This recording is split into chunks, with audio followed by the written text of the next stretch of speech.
What's going on, you guys? Nick here with Nick Strength and Power. I've got a couple of interesting stories for you guys today. The first story that I've got for you guys today, the latest physique update from Samson Dauda as we rapidly approach the 7-week out mark. From the 2025 Arnold Classic in Columbus, Ohio, we're just about 2 days away from the 7-week out point from that show. And Samson is really not shying away from anything at all. He's not hiding anything. He's showing pretty much everything in this posing video. Front, back, legs, upper body, lower body. It's pretty complete. And I was reading some of the comments on the post that I saw of this latest update from Samson, and there's a lot of comments on there that are like unbeatable, undeniable, insane. And that kind of is what I think about when I think of what Samson did in 2024. And even though Samson's Olympia win might still be considered controversial to a lot of people, I think that's really what Samson did. He had such an interesting year in 2024 as far as the way the conversation was about Samson. There were so many ups and downs. He did both Arnold Classics. He had the split with Milos. He was hospitalized before the UK show. He started being coached by his wife. He did the Tsunami show. Had a little bit further drama with Milos. Had a little bit further drama with like some YouTubers. But I think at the end of the day, what Samson has really done with his physique, especially in this last year or so, is he's really become pretty undeniable. Just the sheer size of him is one thing. The progress that he's made is another. And yeah, while you could still say maybe he's not the most conditioned guy on the Olympia stage, you still look at everything else and you have to be like, wow, that's impressive. He's massive. He's cut. He's got a great structure. He's still very aesthetic. He's still got a small waist. He can still hit a vacuum pose. Great flow to his physique. 330 plus pounds in the off season. And then you look at an update like this at almost 7 weeks out from the Arnold, and you think about all these factors that Samson has going for him. And I read those comments, undeniable, unbeatable. I can really see why people are saying that, because Samson has kind of transformed himself into that. He's got this perception now that he can't be beaten, and I think a lot of that is attributed to the progress that he made this past year all the way up until winning the Olympia. I mean, even I kind of had my doubts about whether or not Samson would ever win the Olympia, and it came down to the conditioning thing. You guys know that, but even when he won the Olympia in 2024, his physique is so good that even though I don't feel like he was the most conditioned guy, his physique is just so good, you can't be mad at him winning the Olympia. You just can't. It's undeniable. And if the judges say Samson is the standard now, he's the best in the world, not a conditioned guy like Hadi, a guy like Samson is what we want, it's really hard to argue with that. And because he is so different from guys that have been winning in the past, like Derek, like Hadi, as far as his height, his structure, his size, it makes him, it kind of adds to that perception that Samson is just kind of in a league of his own now that he's finally won, and they finally said, you know, this taller, bigger, aesthetic guy, this is what we want. Now that they've finally given him that validation with the Sandow, it's hard to imagine him being beaten.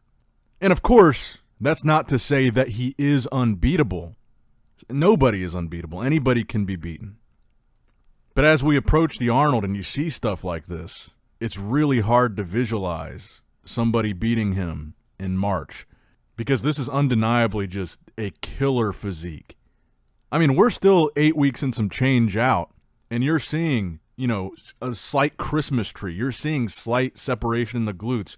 You're seeing carved out hamstrings. You can see some separation in the pecs. You can see all his abs. And of course, we're assuming here he's still well over 300 pounds. For 8 weeks and some change, and for Samson, the detail that you can see combined with the size of Samson is pretty impressive. Now, next up in the news, I saw this and I thought it was kind of interesting. I guess there's some beef going on between Chris Aceto and Shawn after the announcement that Derek Lunsford will now be working with Chris Aceto for his Arnold Classic prep, and has been working with Chris Aceto for the past, I guess, 7 or so weeks. So I guess Shawn said on a podcast, and I believe it was a podcast with Bob Ciccarello, he said that Derek Lunsford doesn't need a coach like Chris Aceto. He already knows how to train and diet. He doesn't need a guru. So definitely kind of a passive-aggressive shot at Chris Aceto, because he doesn't say Derek doesn't need a coach, period. He says Derek doesn't need a coach like Chris Aceto, which is a shot at Chris Aceto. Because I was going to say, when I first saw this, I know that Shawn is pretty against gurus/coaches in general. So I thought his statement was going to be kind of just the general sense, Derek doesn't need a coach, but that's not what he says. He says Derek doesn't need a coach like Chris Aceto. And then I guess Chris's response was reposting the video of Chad Nichols' son confronting Shawn Ray. I believe it was at last year's Arnold Classic. And he said, why couldn't Chad's 16-year-old just finish the job? Personally, I think this is kind of a nothing burger because I think being mad about who's doing someone else's diet is just kind of goofy in the first place. But with this one, I would kind of have to side with Chris Aceto because if anyone is going to coach a Mr. Olympia champ looking to regain their title, and it's not going to be Hani Rambod, in my opinion, it should be someone else that's considered one of the best in the world, and Chris is one of those guys. I mean, who else would you rather have him work with? Like I said in the video where Derek announced it, I said I think that both Chris and Hani would be on that Mount Rushmore of bodybuilding coaches, so you would think if anybody, you would want Derek to pick somebody from that caliber of guys. But on the other hand, I do like Shawn's perspective in general towards coaching, because he did it himself. He coached himself. He did his own diet. I think it would be cool to see more guys do that. But I think there are a lot of guys that need a coach. They need somebody to tell them what to do. They need somebody to hold them accountable, and they just can't do that themselves. I don't believe that coaching is unnecessary in bodybuilding. I think some guys legitimately need that structure coming from somebody else. Although I do think it would be cool to see more guys do it on their own. I think that would be kind of badass. I legitimately think some guys need that structure coming from somebody. And I think a lot of that just comes from the need to be accountable. Like even Samson, he's not doing his own diet. His wife is doing it. His wife is coaching him. So he's still accountable to somebody else, even though people like to talk shit about his wife being his coach. He's still accountable to her, and I think that's kind of the purpose that it serves. And I'm sure he has a lot of his own knowledge about how to diet and prep for a show, and she's just helping a lot with the accountability aspect. So it could be as simple as that. But I am curious to see how it pans out with Derek at the Arnold working with Chris. I certainly want to see how a top-level guy switching from a top-level coach to another top-level coach, I want to see how that impacts his physique. And hell, maybe it doesn't at all. Maybe he looks exactly the same. Any result would be interesting. If he looks worse, it's interesting. If he looks way better, if he looks the same, it's just interesting in general. But overall, like I said, I think a beef over a coach is just kind of a nothing burger in general and just kind of goofy. It's just not that serious. But in this case, it did feel like a shot at Aceto, and maybe an unnecessary one. But let me know what you guys think in the comments down below about Chris Aceto coaching Derek Lunsford, replacing Hani Rambod, Shawn Ray's thoughts on coaching in general, and Shawn Ray's apparent shot at Chris Aceto, and also about the first story, Samson Dauda. I mean, looking incredible at over 7 weeks out from the Arnold. Can Derek stop this guy? And in addition to that, we got another physique update from none other than William Bonac, a guy that we've talked about a bit going into the show. We've shown a lot of his updates. He seems to also be posting weekly, similar to the way Samson has been. And I don't have much new to say about Bonac in these updates. I think he looks impressive. I think he's a guy that people are counting out and shouldn't count out. When you really look at the totality of the lineup, like I pointed out in previous videos, Bonac is really up there as far as potentially being a top 3 to 6 guy. As far as recent placings, his track record, his Olympia history, he's got Arnold Classic championships. He's a guy that legitimately a lot of people are just not talking about. He looks really good in his updates. His physique has kind of been revitalized in the past year by his new coach, Boss of Outlaw. I guess I should say relatively new, not new coach at this point. They've been together for a little bit now. But Bonac has a serious shot at defeating a lot of the guys in this lineup. And if you look at this lineup again, because I wanted to point this out because I saw some comments on Bonac's update saying things like time to retire, you're too old for this, stuff like that. And I don't agree with that because if you look at this lineup, Carlos Thomas Jr., Patrick Moore, Justin Rodriguez, William Bonac, John De La Rosa, Sean Clarita, Brandon Curry, Andrew Jack, Derek Lunsford, Samson Dauda, Akim Williams. Bonac has at one point or another in his career beaten literally almost all of these guys, some of them recently. And as I keep pointing out, one of the recent ones being Brandon Curry, one of the Mr. Olympias in this lineup, who he placed higher than Brandon at the Olympia. So my point here is simply just don't count out William Bonac. And then another guy that I feel like people are forgetting about a little bit is Akim Williams. We got some updates from him today, 2 updates of his back, and then an update like a day or 2 ago of a front double bicep from him. And Akim is another guy that's got a really good shot just based on recent contest history, his recent looks, his recent placings at being a top 6 guy here, being in the money. Top 10, 10th place at the 2024 Olympia, again, has beaten a lot of the guys in this lineup, similar to Bonac. And he's been looking fantastic in his recent updates too. And I've said this before, but front double bicep, one of my favorites in the league right now.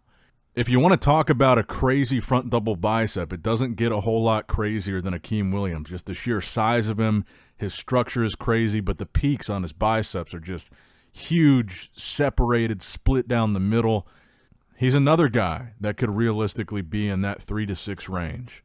I think most people would probably agree that top 2 is most likely going to be Derek and Samson, unless you have one of these newer guys come in and like really do some freaky shit. And like a guy like Carlos finds himself in the top 2, but I think most likely Derek and Samson. But beyond that, if you're talking about 3, 4, 5, 3rd, 4th, and 5th, you know, Akim, Bonac, Brandon Curry, that's kind of who you're talking about rounding out the rest of that first call out. But let me know what your guys' Arnold Classic 2025 predictions are in the comments down below. In the final story that I have for you guys today, the latest physique update from Brett Wilkin, who has now confirmed he's working with Boss of Outlaw. We're looking forward to seeing what he brings to the 2025 competitive season. Pretty impressive 2024. He's qualified already for the 2025 Mr. Olympia. One of the very few guys that qualified really pretty early. And he's weighing 272 pounds in this update.